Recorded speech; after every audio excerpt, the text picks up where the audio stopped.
कुछ 4 फ्रूट बताएंगे एक मेन हेल्थ के लिए, बनाना इज रियली रियली इंपॉर्टेंट। बनाना में मैग्नीशियम बहुत ज़्यादा होता है and it helps you, your Vitality बहुत अच्छी इससे हो जाती है। इसके अलावा जो है आप जिंजर इस्तेमाल कीजिए, बहुत अच्छा होता है। अनियन इस्तेमाल कीजिए, बीट रूट बहुत अच्छा है, और जो है वॉलनट्स बहुत अच्छे हैं आपकी डाइट के लिए। इसी तरह से जो है क्लोव बहुत अच्छा है आपके लिए, आदमियों के लिए खास तौर पे। ये उसका कहवा बनाकर पीने में, या कहवा बना के आप पी सकते हैं, बहुत अच्छा रहता है। ये सारी चीज़ें, और उसके साथ एक्सरसाइज अपनी रूटीन में रखें। अगर मैं आपको पूरी रजीम एक बता देती हूँ। लेट्स से अगर आप हेल्दी हैं, मतलब आप ठीक हैं, कोई मसला नहीं है, बड़े हुए पेट को तो आपको कम करना ही पड़ना है in any case. Let's say आप एक हेल्दी नॉर्मल इंसान है, लाइक यू, वेट नहीं बढ़ा हुआ, कंट्रोल्ड है, सब कुछ ठीक चल, नॉर्मल लाइफ चल रही। अब आप अपने आप को मेंटेन करना चाहते हैं कि यार मुझे कोई इशू ना आए, तो what you really need to do, सबसे पहले जो वॉलनट्स वगैरह अपनी डाइट में शामिल कीजिए। अनियन और बीटरूट को आप दोपहर के वक्त लेना शुरू करें, और उसके बाद जो है 2 केले अपनी रूटीन में शामिल रखें। और इसके अलावा जो है जो वाटरमेलन होता है, जब सीज़न होता है उसको यूज़ कीजिए ज़रूर, लेकिन केले क्योंकि 12 महीने होते हैं तो you can use that. Exercise जो है वेट लिफ्टिंग वाली वो अपनी रूटीन में शामिल कीजिए। उसके साथ जो है रात को सोने से पहले जो अदरक लौंग और दालचीनी वाला कहवा जो है वो पीना शुरू कीजिए, और माइथिका ऑयल का इस्तेमाल कीजिए। ऑनेस्टली मैं आपको ये पूरी एक रजीम बता रही हूँ कि आपकी सेक्सुअल हेल्थ कहीं नहीं जाएगी, कंट्रोल हो जाएगी और बेहतर हो जाएगी, बैलेंस, और you will be like a wow, आपको मजा आ गया कि आप किसी चीज़ को फेस नहीं कर पाएंगे, ना आपके टाइमिंग के इश्यूज होंगे, ना आपके जो है वो इरेक्शन के इश्यूज होंगे, ना आपकी लिबिडो कहीं जाएगी अगर आप ये रजीम फॉलो करें। यही 4-5 जो इश्यूज की वजह से लोग डिप्रेशन में भी चले जाते हैं, बिकॉज किसी से बात आप कर नहीं सकते हो। अनसर्टिफाइड लोगों के पास जाओगे तो वो वैसे ही मौजूद नहीं देंगे, और उनसे बहुत ज़्यादा आपके जिगर के मसले, गुर्दों के मसले स्टार्ट हो जाते हैं। That's very nice of you. जैसे आप जो है सबसे इम्पॉर्टेंट चीज़ जो है, हम लोगों ने खुद एक ऑर्गेनिक ऑयल जो है वो लॉन्च किया हुआ माइथिका के नाम से, मैं बल्कि आपको बताऊंगी, वो दैट इज़ 100% ऑर्गेनिक है, जो कि आदमियों को सपोर्ट करता है to for their blood flow, उनका बहुत बेहतर करता है। और जब आपका ब्लड फ्लो बेहतर होता है तो ऑटोमेटिकली आपका टेस्टोस्टेरोन बेहतर होता है, टाइम लैप्स बढ़ जाता है। एग्जैक्टली। और फिर उसमें आपके ऑर्गन की जो ओवरऑल हेल्थ होती है वो इम्प्रूव करती है। जो ऑयल हमारा वो 100% ऑर्गेनिक है, और वो हर तरह से चीज़ों के लिए वो ट्रायल एंड टेस्टेड है। मतलब लॉन्च से पहले उसको ऑलमोस्ट 500 to 700 लोगों के ऊपर जो है वो टेस्ट किया गया है लॉन्च से पहले, और वो बहुत अच्छा है। इस तरह की बहुत सारी ऑर्गेनिक चीज़ें अगर हैं जिसमें फूड सप्लीमेंट्स हो सकते हैं, जिसमें वो लोग भी इस्तेमाल कर सकते हैं जो समझते हैं कि उनका anybody who is above 18 any, वो मैं तो उसको ये समझती हूँ साइजेस के लिए यूज हो सकता है। नो वो है ही नहीं, ये चीज़ें नहीं है, वो आपकी सेक्सुअल वेलनेस को बेहतर करने के लिए है। जो हमारी वेलनेस का एक कॉन्सेप्ट है ना कि हमें अपनी सेक्सुअल हेल्थ के ऊपर, अपनी फिजिकल हेल्थ और मेंटल हेल्थ के ऊपर काम करना चाहिए। माइथिका ऑयल आपकी रूटीन का हिस्सा है। ये हर आदमी को 18 साल से ज़्यादा जो हो उसको ये यूज़ करना चाहिए, और हफ्ते में 2 से 3 मरतबा इसको यूज़ करना चाहिए, और इसके रिजल्ट्स बहुत वंडरफुल हैं। पहली दफ़ा कोई बता रहा है अपने ऑयल के बारे में कि ये आपकी जो साइज पे कोई इफेक्ट नहीं डालेगा। नो हम गलत चीज़ नहीं करते। हाँ, हम जो चीज़ वो है वो वेलनेस है, वो वेलनेस। यस, अगर किसी इंसान को ये लग रहा है कि उसको एजैकुलेशन हो रही है, या अर्ली एजैकुलेशन हो रही है, उसको इरेक्शन के बहुत ज़्यादा प्रॉब्लम्स जो हैं वो चल रही हैं, तो then they should visit the clinic. तो जो चीज़ें हैं हम सिर्फ उसी के ऊपर जो है वो बात करते हैं कि ये इस तरह के ऑयल्स अगर आपको कहीं मिलते हैं, अक्सर लोग जो जैतून का ऑयल इस्तेमाल कर रहे होते हैं, विच इज़ नॉट रिकमेंडेबल। इस तरह की चीज़ें मत इस्तेमाल कीजिए जो कि आपको पता नहीं है कि ये कहाँ पे हेल्दी है या नहीं है, और आपको उसको किस तरह लिव इन रिलेशनशिप, या आपका कोई और कोई रिलेशन होता है, अब बॉयफ्रेंड होता है, लेट्स सपोज किसी की गर्लफ्रेंड होती है, तो लड़कियों की जो वर्जिनिटी का कॉन्सेप्ट है यहाँ पर हमारे यहाँ, हम मतलब एशिया में देखा गया है कि वर्जिनिटी को बहुत ज़्यादा अहमियत दी जाती है, और बहुत सारी मिथ्स हैं आपने सुनी होंगी। आजकल तो वैसी ऐसी चीज़ें भी आ गई हैं कि आप ऑपरेट करवा सकते हो, वर्जिनिटी को वापस ला सकते हो, जिसमें बहुत सारी सेलिब्रिटीज़ भी करवाती हैं। I guess, I am not sure, but सुना ऐसा है। तो क्या आप इसको सेफ समझती हैं? प्रोसीजर्स करवाना, प्रोसीजर्स देखिए अगर आप मुझसे मेडिकली पूछ रहे हैं तो ऑफ कोर्स ये सेफ मेथड्स हैं, मगर इनसे कोई ख़ास फ़र्क जो है वो उस तरह से नहीं पड़ता। लेकिन ऑन द अदर हैंड अगर आप मुझे ये पूछ रहे हैं कि क्या वर्जिनिटी जो है वो लाजमी है, लाजमी तो खैर मेरे ख्याल में कोई इंसान आपको कहे कि वो वर्जन है तो आपको उसको ट्रस्ट करने की ज़रूरत है। आप उसकी बुराइयों की तरफ मत जाइए। अगर वो आपके साथ लॉयल है, अगर वो आपके साथ बिल्कुल कमिटेड रिलेशनशिप में है और आप जब से उसके साथ हैं तब से उसका कोई और चीज़ नहीं है, तो मेरे ख्याल में आपको उस इंसान को ट्रस्ट करना चाहिए, बजाय इसके कि आप पोक करें कि पीछे क्या चल रहा था। पीछे बहुत कुछ मर्जी से भी हो सकता है और बगैर मर्जी के भी हो सकता है, मजबूरी से भी हो सकता है, धौंस से भी हो सकता है। छोटे बच्चों के साथ आपने देखा है कि यहाँ पे बहुत कुछ भी हो सकता है। सो पीछे जाने की इतनी कोशिश ना करें कि पीछे वो वर्जन थी या नहीं थी।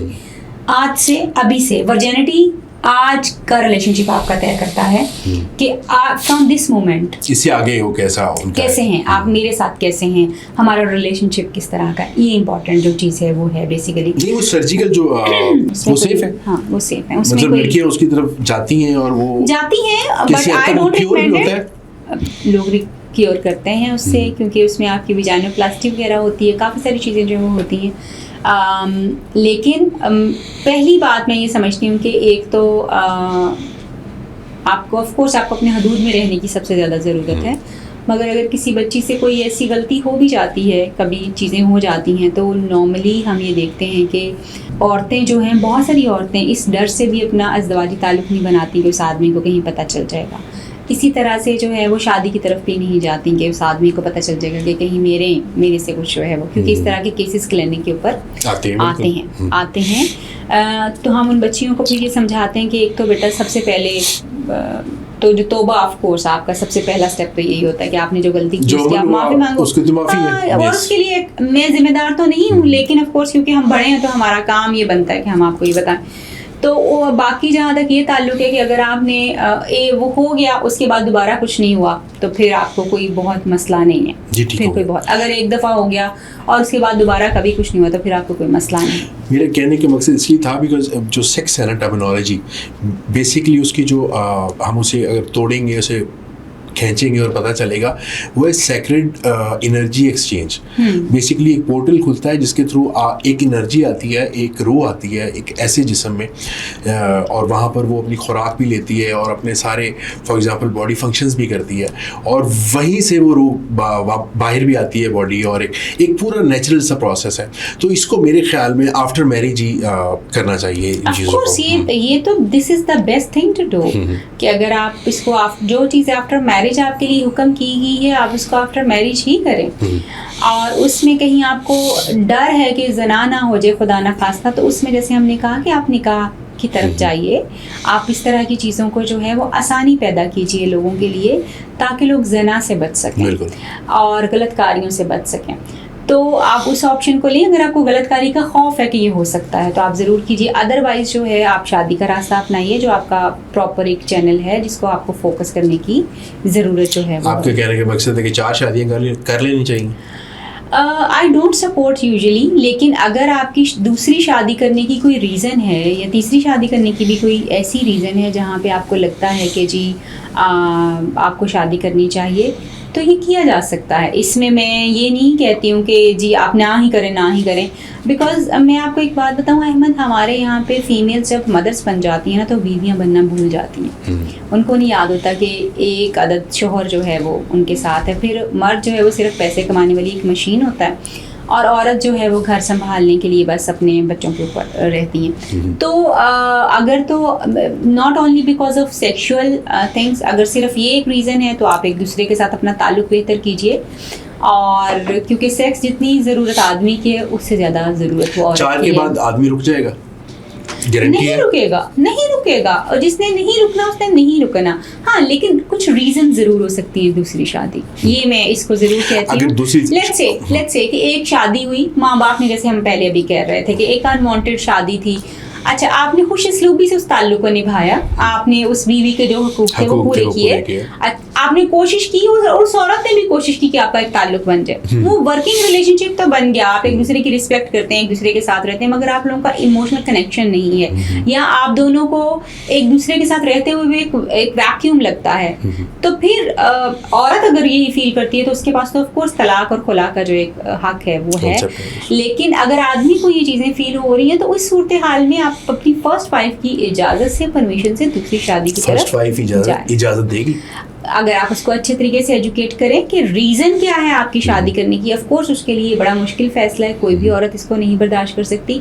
जैसे आदमी औरत की चीटिंग को बर्दाश्त नहीं करते हैं ना, वैसे औरत भी आदमी की दूसरी शादी नहीं बर्दाश्त कर सकती, क्योंकि ये औरत के लिए चीटिंग है। बेशक आप इसको मजहब के उसमें जितना मर्जी करते रहें, जो मर्जी करते रहें, ये औरत के लिए ऐसा ही है, ठीक है, ये फैक्ट है। आप औरत के इमोशन समझ ही नहीं सकते बेसिकली कि वो भी ह्यूमन है, आप भी ह्यूमन है, वो कितना उसके अंदर वेयर एंड टेयर होता है, तो इसके लिए बड़ा डिफिकल्ट है। यस, अगर आप उसको बताइए कि ये एक चीज़ है, तो इसको मैं करना चाह रहा हूँ और इसमें मुझे पता है कि शायद ये आपके लिए तकलीफ दे हो, मगर ये मेरी ज़रूरत है, तो आप उसको एजुकेट करें इसके ऊपर, उसको तैयार करें, वो तैयार हो जाएंगे। क्या आप नहीं समझती आजकल जो मुख्तलिफ किस्म के हुक्मा जो हैं वो जिस किस्म की माजून बना देते हैं, उनकी जो प्रमोशंस होती हैं उसकी वजह से भी ज़्यादा शादियाँ लोग कर रहे हैं माजून की वजह से? नहीं, उस माजून की वजह से मैं नहीं कहूँगी, मैं ये कहूँगी कि ये आपके रिलेशनशिप के वो डिससेटिस्फाइंग पॉइंट्स हैं जो कि एक्चुअली आपको इस तरह की चीज़ों की तरफ पुश करते हैं। हो सकता है कि वो सिर्फ सेक्सुअल सेटिस्फेक्शन ना हो, उसमें आपका बिहेवियर हो, आपका एक दूसरे को टाइम देना हो,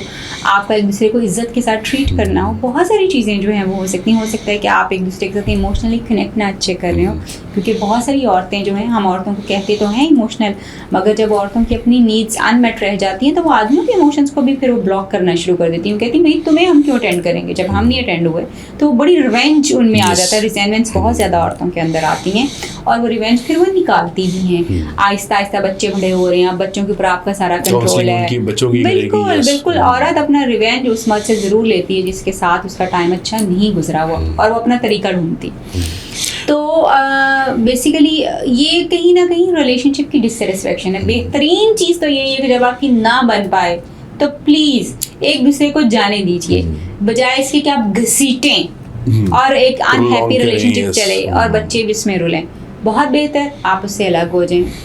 नापसंदीदा अमल है, बट दोनों के सुकून के बेहतर कर सकते हैं। हो सकता है आपको कोई बेहतर पार्टनर मिल जाए, हो सकता है आपकी औरत को कोई अच्छा पार्टनर मिल जाए, उसका भी उतना हक है ज़िंदगी के ऊपर।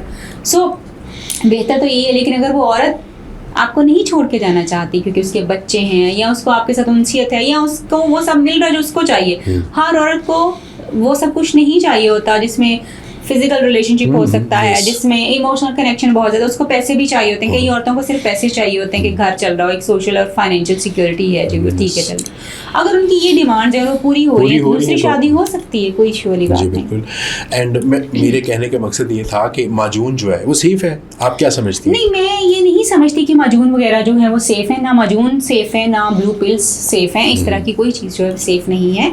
इस पे मैंने बहुत सारी ऑलरेडी वीडियोस बनाई हैं कि करोड़ों रुपए कमा रहे हैं इसको बेच के ऑनलाइन। बिल्कुल, हमारी गवर्नमेंट भी कुछ नहीं कर रही इस पे। देखिए वो मजून जो है ना, लोग उसको इस तरह तो नहीं बता के बेच रहे हैं ना कि इसमें स्टीरॉइड्स जो हैं वो हैं, ये इसमें ऐसा कुछ है जो आपको डैमेज करेगा। कोई ऐसा इदारा होना चाहिए, चेक एंड बैलेंस तो रखे एटलीस्ट। गवर्नमेंट करती है, गवर्नमेंट के इदारे हैं जिसके अंडर जो है सारी ड्रग अथॉरिटीज जो हैं वहाँ से सारी चीज़ें होती हैं। सुना गया कि ज़्यादातर जो पिल्स होती हैं उसमें वो पीस कर डाली जाती हैं, वही क्लाइंट्स जो के आके बताते हैं कि उन्होंने मजूने इस्तेमाल की थी, तो उसके बाद ये सारा कुछ जो है वो हो गया है।